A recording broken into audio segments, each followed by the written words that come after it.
I believe that anyone can learn to bake, but you need some tools, right? So you need perhaps mixing bowls and some measuring cups, some measuring spoons. How about a whisk? That's always good. And well, you have to have a spatula. And I could go on, but those are the tools you're going to need to learn to bake.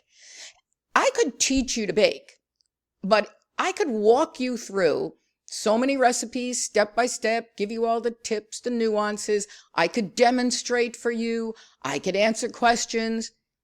But if I never give you the tools that you need to bake, you will not become a baker. You will not be able to bake. You need the tools.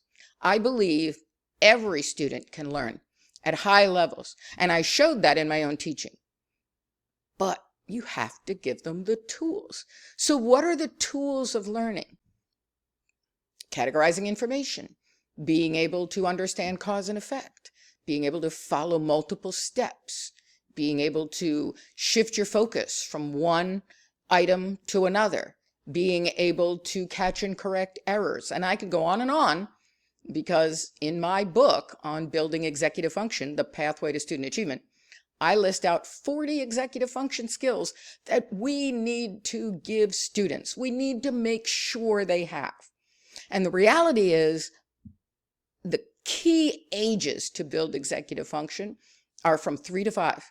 That is when the prefrontal cortex of the brain right here is growing rapidly. That is the opportunity to engage students in activities and structures and facilitation questions that would allow students to build executive function skills. And as they have executive function skills, then they can learn, and they can learn anything.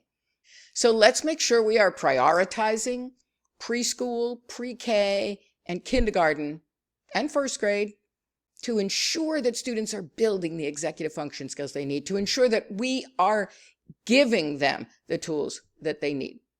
Because all the lessons in the world won't produce learning. All the curricula in the world won't produce learning unless we simply give them the tools through which to learn.